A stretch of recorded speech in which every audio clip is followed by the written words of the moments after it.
ನಾನು ಹೃತ್ಪೂರ್ವಕವಾಗಿ ಅಭಿನಂದನೆ ಸಲ್ಲಿಸುತ್ತೇನೆ.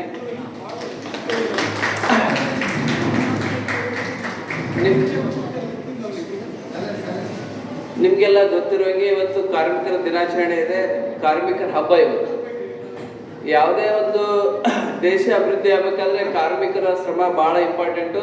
ಅದಕ್ಕೋಸ್ಕರ ಶ್ರಮ ಏವ ಜಯತೆ ಅಂತ ಹೇಳಿದ್ದಾರೆ. NSS ಅಲ್ಲಿ ಸಹ ಶ್ರಮ ಏವ ಜಯತೆ ಅಂತ ಯಾಕೆ ಹೇಳಿದ್ರೆ ಕಾರ್ಮಿಕರ ಶ್ರಮ ನೋಡಿನೇ ಶ್ರಮಕ್ಕೆ ಜಯ ಇದೆ ಅಂತ ಹೇಳಿದ್ದಾರೆ.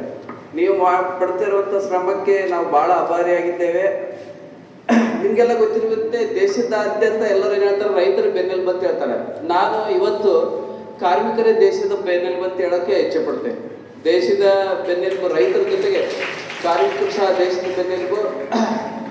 ನಿಮ್ಗೆಲ್ಲ ಗೊತ್ತಿರುವ ಹಾಗೆ ನಮ್ಮ ದೇಶದ ಪ್ರಧಾನಮಂತ್ರಿಗಳು ಕಾರ್ಮಿಕರಿಗೆ ಕಾಲು ತೊಳೆದು ನಮಸ್ಕಾರ ಮಾಡಿ ಪೂಜೆ ಮಾಡಿದ್ರು. ಅಂದ್ರೆ ಕಾರ್ಮಿಕ ಶ್ರಮ ಅತಿ ದೊಡ್ಡದು. ನಿಮ್ಮೆಲ್ಲ ಶ್ರಮದಿಂದನೇ ನಮ್ಮ ಕಾಲೇಜು ಇಷ್ಟು ಅಭಿವೃದ್ಧಿ ಆಗಕ್ಕೆ ಕಾರಣ ಅಂತ ಹೇಳ್ತಿದ್ದೀನಿ.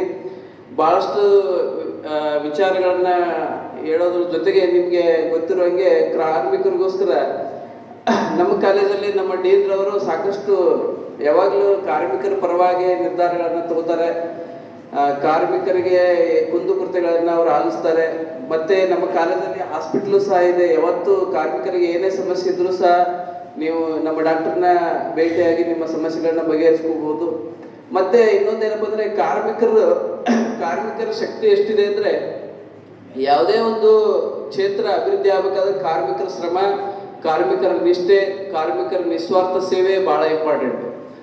ಕಾರ್ಮಿಕರಂದ್ರೆ ಎಲ್ಲರೂ ಕಾರ್ಮಿಕರು, ನಾನು ಸಹ ಕಾರ್ಮಿಕನೇ.